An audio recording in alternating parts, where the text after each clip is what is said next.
Hey everybody, how's it going? It's LTM here.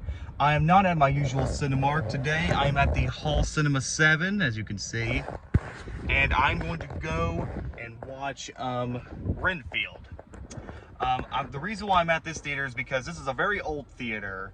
I haven't been here in a very long freaking time. I hope the movie going experience turns out pretty well here. And I just want to try something new.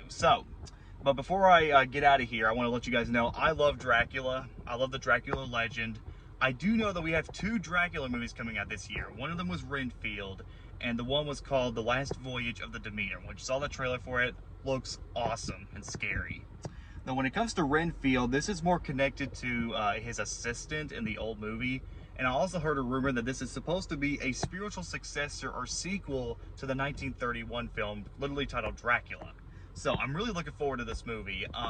Not to mention, I love Nicolas Cage. I liked him in The Unbearable Weight of Massive Talent, is one of the most underrated films of last year. Can't wait to see how he does with Dracula. All right, guys. This is LTM, and I'll be right back. Hey guys, just got back home. So you're probably wondering how my movie theater experience went with RenField. The Hall Cinema 7 is a pretty good theater to go check out if you haven't been there. Um, there was really good customer service. The screen was a little bit smaller than I thought it would, but the theater was still pretty big and it was really nice. The seats were comfy. Pretty good prices up there too. But now I need to talk about the movie. So as I said before the movie, or before this video, I said that I was a huge fan of Dracula. Really looking forward to see this movie. And while I don't think it's the best dark comedy I've seen this year, I do prefer Cocaine Bear or Megan over this movie.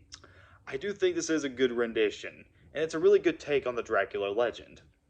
So Renfield is basically Dracula's assistant, who many years ago worked with Dracula, and now it's 90 years later, and basically he's just now a man who is dealing with his past, and then he falls in love with this girl played by Aquafina, who's a cop, whose father passed away, and basically he's having this stuff involving Dracula, which really doesn't really add up that very much and doesn't add up very well.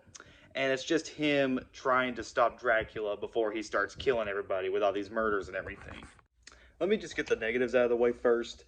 The movie doesn't really fully go with its concept. Like, this is a really good idea. It's kind of like you're watching Renfield's side story. It's like how he feels about Dracula and him finding love. It's a really good concept, but the movie just didn't know where to go with it, and I feel like that was a poorly wasted opportunity.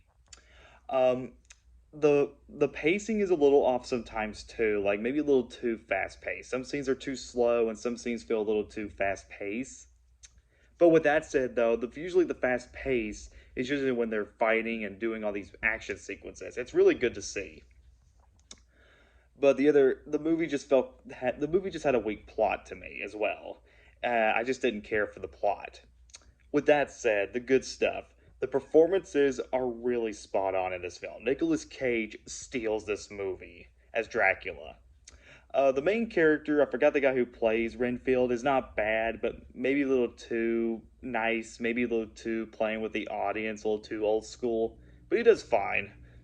Aquafina's character is interesting. I like the visuals and everything like that. It looks really nice. I do like the romantic subplot between Aquafina's character and Renfield. They have a really nice connection with each other, and they are the best parts of the film. And the movie is at least funny. There are some really funny moments in this movie, and it's a good blend of horror and comedy. So, while I don't think it's the best film of the year by any means, I still kind of recommend it. This is one of those movies you have to turn off your brain and just expect the unexpected. That's Renfield right there. I give Renfield a 7 out of 10. It's not great, and I do think some things could be fixed, but it is something I wouldn't mind coming back to once in a while. Sorry, guys, that's RenField. I know y'all were expecting an Air movie vlog, which I apologize. There was so much going on while during the video, and I was not able to edit everything and do the video on Air. Though I will do an editorial for that movie in the near future, but I haven't seen the movie Air. So if you haven't seen it already, I recommend going to check that out. What's your favorite Dracula movie? Please subscribe, comment below, let me know. This is LTM signing out. I'll see you guys next time.